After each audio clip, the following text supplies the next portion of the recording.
ಬೇನಾಳು. ಬೇನಾಳು ಯಾವ ಡಿಸ್ಟ್ರಿಕ್ಟ್ ಇದು?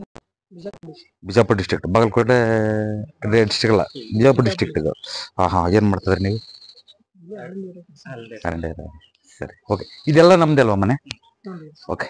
ಒಂದು ಈ ಮನೆ ಇದೆಯಲ್ಲ, ಈ ಮನೆ ಟಚ್ ಆಗಿದೆಯಲ್ಲ, ಇಷ್ಟನ ಮನೆ ಇನ್ನು ಮುಂದೆ ಹಿಂದಕ್ಕಿದೆಯಾ ನಮ್ದು? ಲಾಸ್ಟ್ ಇದೈತಲ್ರಿ, ಹಾ, ಅಲ್ಲಿಗೆ ಲಾಸ್ಟ್. ಎಲ್ಲಿಗೆ? ಅದು ಗಾಡಿ ಹಿಂದೆ ಹಿಂದೆ ಅಲ್ಲಿಗೆ ಲಾಸ್ಟ್. ಇಲ್ಲಿಗಲ್ಲ. ಇಲ್ಲಿ ಹಾ ಹಾ ಹಾ, ಅದೇ ಅದೇ ಅದೇ. ಹಾ, ಇದು ಇದೇ ಅರ್ಧ. ಇದು ನಮ್ಮ ಕಾಕಾರ. ಈ ಜಾಗ ನಮ್ದಲ್ಲ, ಈ ಜಾಗ ನಮ್ದಲ್ಲ, ಇದು ಬೇರೆ. ಈಗ ಹೊಡಿಕಚ್ಚ ಆಗ ಹೊಡಿತಾನ ಲಾಸ್ಟ್. ಹಾ ಹಾ ಹಾ ಹಾ, ಒಂದು ಇಂಚ್ ನಾವು ಗ್ಯಾಪ್ ಬಿಟ್ಟಿಲ್ಲ, ಬಿಟ್ಟಿಲ್ಲ. ಎಲ್ಲ ಟಚ್ ಇಲ್ಲ. ಇದು ಸ್ಟ್ರೈಟ್ ಹೋಗುತ್ತೆ ರೋಡ್, ಇದು ಇದು ಲೆಫ್ಟ್. ಲೆಫ್ಟ್ ಹೋಗುತ್ತೆ. ಇದೊಂದೇ ರೋಡ್ ಅಲ್ವಾ? ಓಕೆ. ಪಕ್ಕದಲ್ಲ ಸ್ವಲ್ಪ ತೋರಿಸಿ. ನಿಮ್ಮ ಹೆಸರೇನು? ಬನ್ನಿ. ಅದು ನಮ್ದಲ್ಲ, ಇಲ್ಲಿಗೆ ನಮ್ಮ ಮನೆ. ಈಗ ಲಾಸ್ಟ್ ಏನ್ರಿ ಬೇರ್ಲೈತಿ ಲಾಸ್ಟ್. ಹಾ ಹಾ, ಅದೇ ಯಾರು ಬೇರೆ ಅದು? ಅದು ಇನ್ನೊಂದು ದೊಡ್ಡಪ್ಪರ ಜಾಗ ರೀ. ದೊಡ್ಡಪ್ಪರು. ಹಾ ಹಾ, ಅವರು ಟಚ್ ಮಾಡ್ಕೊಂಡು ಕಟ್ಕೊಂತಾರೆ ನಮ್ದು. ಕಟ್ಕೊಳ್ತಾರೆ. ಅದು ಬಾತ್ರೂಮ್ ಕಟ್ಟೋದ್ರಿಂದ ಅವ್ರಿಗೂ ತೊಂದರೆ, ನಿಮಗೂ ತೊಂದರೆ ನೋಡಿ. ಸ್ವಲ್ಪ ಟಚ್ ಬಿಡ್ಸಕ್ಕೆ ಹೇಳಿ ಅದನ್ನ. ನಿಮಗೂ ಅವ್ರಿಗೂ ಅಟ್ಲೀಸ್ಟ್ ಒಂದ್ 2 ಇಂಚ್ ಆದ್ರೂ ಗ್ಯಾಪ್ ಬಿಡ್ಸಕ್ಕೆ ಹೇಳಿ ಅದನ್ನ. ನಿಮಗೂ ತೊಂದರೆ, ಅವ್ರಿಗೂ ತೊಂದರೆ. ಅರ್ಥ ಆಯ್ತಾ? ಮನೆ ಕಟ್ಲಿ ಸರ್, ಸುಮ್ಮನೆ ಅಷ್ಟೇ ಇದು ಮಾಡ್ಯಾರಿ. ಸ್ವಲ್ಪ ಕಟ್ ಮಾಡಿ ಅದನ್ನ.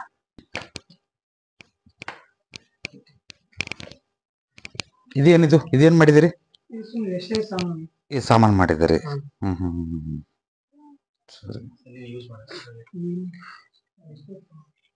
ಏನ್ ಮಾಡಿದ್ರು ಕೆಲಸ ಸಕ್ಸಸ್ ಆಗಲ್ಲ ನಿಮ್ದು. ಎಲ್ಲ ನಿಲ್ ಬ್ಯಾಲೆನ್ಸ್. ತೊಂದರೆ ತೊಂದರೆ ತೊಂದರೆ ಎಲ್ಲ, ಆರೋಗ್ಯಗಳಿಂದ ಹಿಡಿದು ಬೇರೆ ಎಲ್ಲ ತೊಂದರೆ ಏನಪ್ಪ ನಿಮ್ದು. ಹಾ ಅಲ್ಲ, ಎಸ್ ಸರ್. ನೀವು ಇದು ಮಾತಾಡಿ, ಜೋರ ಮಾತಾಡಿ, ತಪ್ಪೇನಿಲ್ಲ. ಹಾ, ಅರ್ಥ ಆಯ್ತಾ? ನಿಮ್ ತಲೆ ಮೇಲೆ ಒಂದು ದೊಡ್ಡ ಒಂದು ಕಲ್ಲು ಇಟ್ಕೊಂಡು, ಒಂದು 200 kg ಕಲ್ಲು ಇಟ್ಕೊಂಡು ಕುತ್ಕೊಂಡ್ರೆ ಹೆಂಗಿರುತ್ತೋ ಹಂಗಿದಿರಿ ನೋಡಿ ನೀವು, ಅಲ್ವಾ? ಆರೋಗ್ಯ ಹೆಂಗಿದೆ ಮನೆಯಲ್ಲಿ? ಬರೀ ಹಾಸ್ಪಿಟ್ಲ್ಗೆ ಇಡೋದೇ ಖರ್ಚು. ಹಾಸ್ಪಿಟ್ಲ್ಗೆ ತಗೊಂಡೋಗಿಡೋದು ಅಷ್ಟೇನೆ. ಕೆಲವೊಮ್ಮೆ ದುರಂತಗಳಾಗೋಗ್ಬಿಡ್ತವೆ ನೋಡಿ. ಒಂದು ಉದಾಹರಣೆ, ಹಾವೇರಿ ಹತ್ರ ಒಂದು ಆಕ್ಸಿಡೆಂಟ್ ಆಯ್ತು. ಈ ಕಡೆ ನಿಮ್ ಬಿಜಾಪುರ ಡಿಸ್ಟಿಕ್ ನೋಡಿದೆ. ಅವ್ರ ಮನೆಗೆ ನಾನು, ಅದು ಯಾವ್ದು ಅಂತ ಊರು ನೆನಪಿಲ್ಲ ನನಗೆ, 12-13 ಜನ ಸತ್ತೋದ್ರು ಒಂದೇ ಮನೆಯಲ್ಲಿ. ಟೆಂಪೋ ಟ್ರಾವೆಲರ್ ಯಾವುದೋ ಒಂದು, ಟಮ್ ಯಾವುದೋ ಒಂದು. ಆಸ್ ಇಟ್ ಈಸ್ ಮನೆ ಹಿಂಗೆ ಇತ್ತು. ಅರ್ಥ ಮಾಡ್ಕೊಳ್ಳಿ, ದುರಂತಮಯ ಜೀವನಗಳಿಗೆಲ್ಲ. ಸೊ ಹಾಗಾಗಿ ಇದು ಎದುರಿಸೋದಲ್ಲ ಇದು, ಅಲ್ವಾ? ತೊಂದರೆ ಆಗಬಾರದು ಅಂತ ಹೇಳ್ತಿರೋದು ನಾನು. ಇಮಿಡಿಯೇಟ್ ಆಗಿ ನೀವೇನ್ ಮಾಡ್ಬೇಕು ಅಂತಂದ್ರೆ, ನಾನು ಹೇಳೋದು, ಈ ಸ್ಟೇರ್ ಕೇಸ್ ಇದೆಯಲ್ಲ, ಸ್ಟೇರ್ ಕೇಸ್ ಪ್ಲಸ್ ಈ ಸ್ಟೋರ್ ಪ್ಲಸ್ ಇದೆತ್ರ ಮಾಡಿದಿರಿ ನೋಡಿ. ಇದನ್ನ ಫೈನಾನ್ಷಿಯಲಿ ಅಂತಂತೂ ಫುಲ್ ನಿಲ್ ಬ್ಯಾಲೆನ್ಸ್. ನೀನು ಏನು ಬಂದ್ರೂ ಕೂಡ ಅದ್ರ 2ರಷ್ಟು ಖರ್ಚು ಮಾಡ್ಕೊಳ್ತೀವಿ, ಅಷ್ಟು ಸಾಲ ಮಾಡ್ಕೊಳ್ತೀವಿ. ಸರಿನಾ? Yes or no? ಹೌದಲ್ವಾ? ಸರಿ. ಫಸ್ಟ್ ತೆಗಿಸಿ, ಇದನ್ನ ತೆಗಿಸ್ಬಿಟ್ಟು ಇದನ್ನ ಪೂರ್ತಿ ರೂಮ್ ಎಲ್ಲ ತೆಗಿಸಿ, ಇದೇನಿದು ಸ್ಟ್ರೈಟ್ ಆಗಿ ಹಂಗೆ ಹೋಗ್ಬಿಡ್ಲಿ. ಇದು ಸ್ಟ್ರೈಟ್ ಆಗಿ ನಿಮ್ಮ ಮನೆವರೆಗೂ ಹೋಗ್ಬಿಡ್ಲಿ. ಈ ಮನೆ ಮೂಲ ಇದ್ರೆ ಸ್ಟ್ರೈಟ್ ಆಗಿ ಹೋಗ್ಬಿಡ್ಲಿ. ಇದು ಹೈಟ್ ಮಾಡಿದ್ರಲ್ಲ, ಇದನ್ನ ಬನ್ನಿ ಇಲ್ಲಿ, ಬನ್ನಿ ಇಲ್ಲಿ ಗೊತ್ತಾಗುತ್ತೆ. ಈ ಹೈಟ್ ಮಾಡಿದ್ರಲ್ಲ, ಹೈಟ್ ನ ಫಸ್ಟ್ ತೆಗಿಸಿ. ಇದಕ್ಕಿಂತ 1 ಇಂಚ್ ಇಲ್ಲಿ ನೀರು ಹಾಕಿದ್ರೆ ಆ ಕಡೆ ಆ ಮೂಲೆಗೆ ಹೋಗಿ ಮಾಡ್ಕೊಳ್ಳಿ. ಹೈಟ್ ಆಗಿಬಿಟ್ಟಿದೆ ನೋಡಿ ಅದು.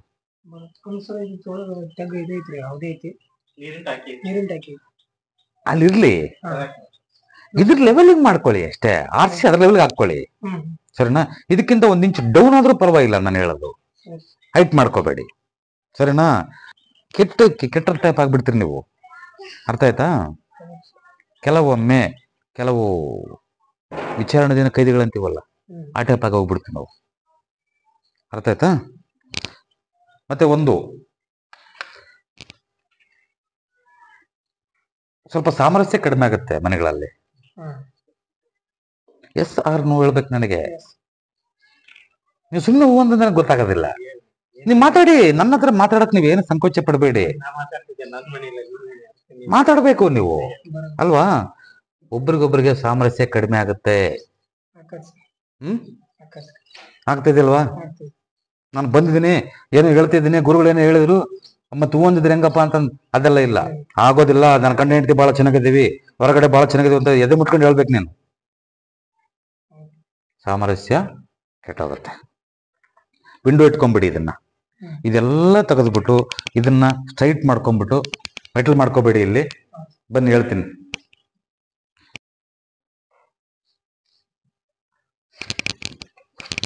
ಇಲ್ಲಿಂದ ಡೋರ್ ಓಪನ್ ಮಾಡ್ಕೊಳ್ಳಿ. ಆ ಡೋರ್ನ ತೆಗೆದು ಇಲ್ಲಿ ಇಟ್ಕೊಳ್ಳಿ. ಅರ್ಥ ಆಯ್ತು ಹೇಳೋದು? ಆ ಡೋರ್ ತೆಗೆದು ಇಲ್ಲಿ ಇಟ್ಕೊಳ್ಳಿ. ಆ ಬಾತ್ರೂಮು, ಆ ಟಾಯ್ಲೆಟ್ ಎಲ್ಲ ಮಾಡಿದ್ರಲ್ಲ, ಅದೆಲ್ಲ ಏನು ಸ್ಟೋರ್ ಎಲ್ಲ ಮಾಡಿದ್ರಲ್ವಾ, ಆ ಸ್ಟೋರು ಪ್ಲಸ್ ಹೈಟ್ ಮಾಡಿದ್ರಿ ನೋಡಿ. ಹೈಟ್ ಎಲ್ಲ ತೆಗೆದ್ಬಿಟ್ಟು ಅದನ್ನ ಅಷ್ಟೇ ಸ್ಟೆಪ್ಸ್ ಒಂದು ಹೊಡೆದಾಕ್ಬಿಡಿ.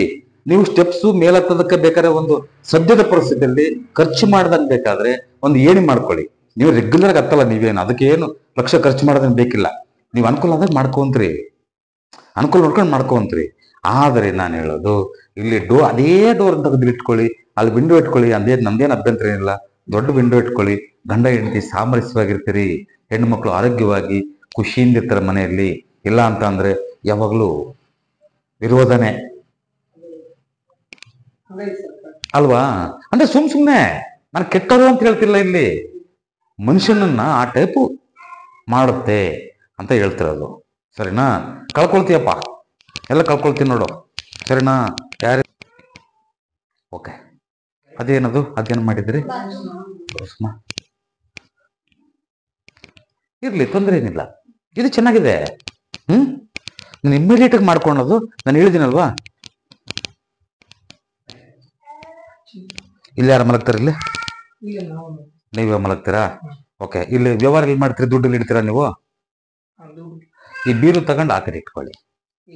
ಆ ಕಡೆ ಈ ಕಡೆ ಮುಖಾನ ಮಾಡಿ, ಇಲ್ಲಿ ಈ ಕಡೆ ಮುಖಾನ ಮಾಡಿ. ಈ ಕಡೆ ಎರಡು ಕಡೆ ಆ ಕಡೆನ ಮಾಡಿ. ಇಲ್ಲ ಆಕಸ್ಮಿಕ ಅಲ್ಲಿ ಇಡಕ್ ಆಗೋದಿಲ್ವಾ? ಇಡಿ, ಏನ್ ತೊಂದರೆ ಏನಿಲ್ಲ. ಇಲ್ಲೇ ಮಲ್ಕೊಳ್ಳಿ, ಯಾವ ತೊಂದರೆ ಏನಿಲ್ಲ. ಇಡ್ಲಿ. ಸರಿಪ್ಪ. ಓಕೆ. ಇದೇನಿದು? ನೋಡಿ, ದೇವ್ರ ಕೂಲಿ ಓಕೆ, ತೊಂದರೆ ಏನಿಲ್ಲ. ಆದ್ರೆ ನಾನು ಹೇಳೋದು, ನಿಮಗೆ ಬೇಕಾದಲ್ಲಿ ಅಲ್ಲೊಂದು ಸಣ್ಣ ಸ್ಟೆಪ್ ಮಾಡಿಕೊಂಡು ಪಶ್ಚಿಮಾಭಿಮುಖವಾಗಿ ಮುಗಿರಿ, ತೊಂದರೆ ಏನಿಲ್ಲ. ಆದರೆ ಮನೆಯ ಈಶಾನ್ಯದಲ್ಲಿ, ರೂಮಿನ ಈಶಾನ್ಯದಲ್ಲಿ ಯಾವುದೇ ಕಾರಣಕ್ಕಿಂತ ಕಟ್ಟೆಯನ್ನು ಇಂಥ ಸ್ಟೆಪ್ ಅನ್ನು ಹಾಕ್ಬೇಡಿ. ಸರಿನಾ? ಉತ್ತರ ಕರ್ನಾಟಕ ಆಲ್ಮೋಸ್ಟ್ ಅಲ್ಲಿ ನೋಡ್ತೀನಿ ನಾನು, ಸಾಧ್ಯವಾದಷ್ಟು ಇರುತ್ತೆ. ಕೆಲವಾರು ಜಾಗದಲ್ಲಿ ಇರಬಹುದು ಆಯಾ ದಿಕ್ಕಿಗೆ ಅನುಗುಣವಾಗಿ, ಬಟ್ ಇಲ್ಲಿ ಇರೋ ಹಾಗಿಲ್ಲ. ಇದನ್ನೆಲ್ಲ ತೆಗೆದುಬಿಟ್ಟು ಒಂದು ಮಣಿ ಹಾಕಿ ಮಣಿ ಮೇಲೆ ಪೂಜೆ ಮಾಡಿ, ಏನು ಸಮಸ್ಯೆ ಇಲ್ಲ. ಇದೇ ಮುಖದಲ್ಲಿ ಪೂಜೆ ಮಾಡಿ, ಯಾವ ಅಭ್ಯಂತರನಿಲ್ಲ. ಸರಿನಾ? ಏನೂ ಸಮಸ್ಯೆ ಆಗಲ್ಲ. ಮಾರ್ಕ್ ಮಾಡಿದ್ದೀನಲ್ಲ, ಇಷ್ಟು ಜಾಗ ಬಿಟ್ಟು ಇಲ್ಲಿಂದ ಅದೇ ಡೋರ್ ಇಟ್ಕೊಳ್ಳಿ. ನಂದೇನಿದಿಲ್ಲ. ನೀವು ಹೊಸ ತರಬೇಕು, ಇನ್ನೊಂದು ತರಬೇಕು ಅನ್ನೋದಿಲ್ಲ. ನೀವು ಇದಕ್ಕೆ ಮಾಡಿ ಒಂದು 2-3 ತಿಂಗಳು ಬಿಟ್ಟು ಹೇಳಿ ಅವ್ರಿಗೆ. ಯಾಕಂದ್ರೆ ಅವ್ರಿಗೆ, ನಿಮ್ಗೆ ನಿರ್ದೇಶಕರೇ, ಡೈರೆಕ್ಟರ್ ಅಲ್ವಾ ನೀವು, KMF ಡೈರೆಕ್ಟ್ರು ನೋಡಿ, ಅವ್ರಿಗೆ ಗೊತ್ತಾಗತ್ತೆ. ಅವ್ರಿಗಾಗಲೇ ಅವ್ರಿಗೆ ಹೇಳ್ತೀರ ನೀವೇ. ನಿಮ್ಮ ಬಗ್ಗೆ ನಮಗೇನು ಹೇಳಿದ್ರೆ ಅವ್ರೇನು ನನಗೆ ಹೇಳಿದ್ರ? ಹೇಳತ್ತ ಅವಶ್ಯಕತೆ ಏನಿಲ್ಲ. ಆಯಾ ಮನೆಗಳು ಹಾಗೆ ಮಾಡ್ತಿರುತ್ತೆ ಅನ್ನೋದು ನಮ್ಮ ಇದಷ್ಟೇನೆ, ವಾದ ಅಷ್ಟೇನೆ. ಒಂದು ನೆಕ್ಸ್ಟ್ ಮಾಡ್ಬೇಕಂದ್ರೆ ಅದೇ ಸ್ಟೆಪ್ ಅನ್ನ ಇಲ್ಲಿ ಹತ್ತಬೇಕು ನಾವು. ಲ್ಯಾಂಡಿಂಗು ಇಲ್ಲಿಗೆ ತಗೊಳ್ಳಿ ಸಾಕು. ಇಲ್ಲೆಲ್ಲ ಬಾಲ್ಕನಿ ಇಸ್ ಡೇಂಜರಸ್. ಬನ್ನಿ, ಇಲ್ಲಿ ಹೇಳ್ತೀನಿ. ಇದು ಬಾಲ್ಕನಿ ಇರಬಾರ್ದಾಗಿತ್ತು. ಇದು ಆಕ್ಚುಲಿ ಬಾಲ್ಕನಿ ಇರಬಾರ್ದು. ಯಾಕಂದ್ರೆ ಸಾಲ್ಗಾರ ಆಗ್ತೀವಿ, ಹೆಣ್ಮಕ್ಳ ಮೇಲೆ ತೊಂದರೆ ಆಗತ್ತೆ. ಅರ್ಥ ಆಯ್ತಿರೋದು? ಅತಿ ಸೂಕ್ಷ್ಮವಾಗಿ ಈ ಬಾಲ್ಕನಿ ಕಟ್ ಮಾಡಿಸಿದ್ರೆ ಬೆಟರ್.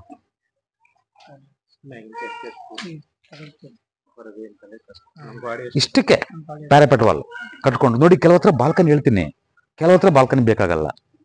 ಎಕ್ಸ್ಟ್ರಾ ಫಿಟ್ಟಿಂಗ್ ಇದು, ಸುಮ್ಮನೆ ಮಾಡ್ಕೊಂಡಂಗೆ. ಇದು ಸುಮ್ಮನೆ ತಲೆ ಮೇಲೆ ಕಲ್ಲು ಹಾಕೊಂಡಂಗೆ. ಇದನ್ನೊಂದು ಕಟ್ ಮಾಡಿಸಿ ನೀವು ಆಮೇಲೆ ಇದೆಲ್ಲ ಮಾಡಿದ ಮೇಲೆ ನಾನು ಇಲ್ಲಿ ನೋಡಿ 60-70% ರಿಸಲ್ಟ್ ನೆನ್ಪಿಟ್ಕೊಂಡ್ಬಿಡಿ.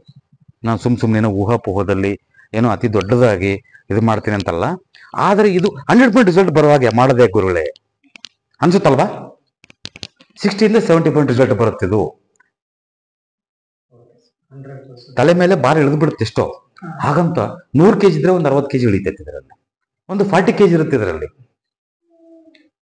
ನೆಕ್ಸ್ಟ್ ಹಂತದಲ್ಲಿ ಸರಿಪಡಿಸೋಣ. ನೀವು ಮಾಡೋ ಶಕ್ತಿ ಇರುತ್ತೆ ನಿಮಗೆ, ಮಾಡಬೇಕು ಅನ್ಸುತ್ತೆ ನಿಮಗೆ, ಅವಾಗ ಮಾಡೋಣ ಅಂತೆ. ಈಗ ಸದ್ಯ ಬೀಸದೊಣ್ಣೆ ತಪ್ಸ್ಕೊಂಡ್ಬಿಡೋಣ ಫಸ್ಟು. ದುರಂತಮಯ ಜೀವನದಿಂದ ತಪ್ಸ್ಕೊಂಡ್ಬಿಡೋಣ ಫಸ್ಟು. ನೆಕ್ಸ್ಟ್ ಫರ್ದರ್ ಡೀಟೇಲ್ಸ್ ಅಲ್ವಾ? ಅನ್ಸುತ್ತಾ? ನಾನು ಹೇಳಿದ್ದಲ್ಲಿ ಏನು ಅನಿಸ್ತು ನಿಮಗೆ? ಅಲ್ಲ, ನಾನು ಹೇಳಿದ್ದಕ್ಕೂ ನಿಮಗೂ ನೀವು ಅನುಭವಿಸೋ ಸಮಸ್ಯೆಗಳಿಗೂ ಬರಬರಿತಲ್ವಾ? ಓಕೆ ಅಲ್ವಾ? ಇದನ್ನ ಏನು ಇಲ್ಲ, ಎಷ್ಟು ಖರ್ಚಿದೆ, ಹೊಡೆದಾಕ್ಲೇಬೇಕು ಅವನ್ನ. ಅದನ್ನ ಹೊಡೆದಾಕ್ಲಿಲ್ಲ ಅಂತಂದ್ರೆ ಗಂಡು ಮಕ್ಕಳ ಮತ್ತೆ ದೊಡ್ಡ ತೊಂದರೆ ಆಗತ್ತೆ. ನೆನ್ಪಿಟ್ಕೊಳ್ಳಿ. ಇಷ್ಟೊತ್ತಿಗೆ ನೀವು ಅಪಘಾತಗಳನ್ನ ತಪ್ಪಿಸ್ಕೊಂಡಿರ್ತೀರಿ, ಇಲ್ಲ ಅಪಘಾತಗಳನ್ನ ತಪ್ಪಿಸ್ಕೊಂಡಿರ್ತೀವಿ ನಾವು. ನಮ್ಮ ತಂದೆ ತಾಯಿ ಮಾಡಿದ ಪುಣ್ಯದ ಕರ್ಮ ಫಲದಿಂದ ತಪ್ಪಿಸ್ಕೊಂಡಿರ್ತೀವಿ ಅಷ್ಟೇನೆ. ಅರ್ಥ ಆಯ್ತು ಹೇಳೋದು? ಆದ್ರೆ ಯಾವತ್ತೂ ಏನೋ ಸಮಸ್ಯೆ ಆಗ್ಬೇಕಾಗಿತ್ತು, 2 ಸಾರಿ ಅತಿ ದೊಡ್ಡ ಸಮಸ್ಯೆಗಳಿಂದ ತಪ್ಪಿಸ್ಕೊಂಡಿದ್ದೀರಿ ನೀವು. 100ಕ್ಕೆ 100 ಸತ್ಯ. Yes or no? ನಾನಿವತ್ತು ಹೋಗ್ಬಿಡ್ಬೇಕಾಗಿತ್ತಪ್ಪ, ನಾನಿವತ್ತು ಎಂತ ಕೆಲಸ ಆಗ್ಬಿಡೋದು ಅನ್ನೋ ವಿಚಾರದಿಂದ ತಪ್ಪಿಸ್ಕೊಂಡಿದ್ದೀರಿ ಅಷ್ಟೇ ನೀವು. ಅರ್ಥ ಆಯ್ತಾ? ಆದರೆ ನೆನಪಿಟ್ಕೊಂಡ್ಬಿಡಿ, ಇದನ್ನ ದೈವ ಸಾಕ್ಷಿಯಾಗಿ ತೊಂದರೆ ಮಾಡುತ್ತೆ ನಿಮಗೆ. ಅರ್ಥ ಆಯ್ತಾ? ಇದನ್ನ ಆಲೋಚನೆ ಮಾಡಬೇಡಿ, 2ನೇ ಟೈಮ್ ಆಲೋಚನೆ ಮಾಡಬೇಡಿ. ಇದನ್ನ ಹೊಡೆದಾಕಿ.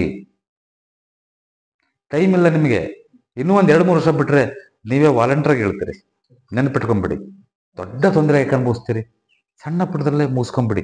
ಬರ್ತಂದ್ರೆ ಫಸ್ಟ್ ಹೊಡೆದಾಕಿ, ಅದನ್ನು ಹೊಡೆದಾಕಿ ಆ ಪ್ಯಾರಾಪೆಟ್ ಬಾಲ್ ಒಳಗೆ ಕಟ್ಕೊಂಡ್ಬಿಡಿ. ಸ್ವಲ್ಪ ನಮಗೆ ತೊಂದರೆ ಆಗುತ್ತೆ. ಈಗ ತೊಂದರೆ ಆಗಿದೆ, ಹಂಗಂತ ಸಿಕ್ಕಾಪಟ್ಟೆ ಖರ್ಚೇನಿಲ್ಲ. ಅರ್ಥ ಆಯ್ತಾ? ಇದನ್ನ ಮಾಡ್ಕೊಳ್ಳೇಬೇಕು.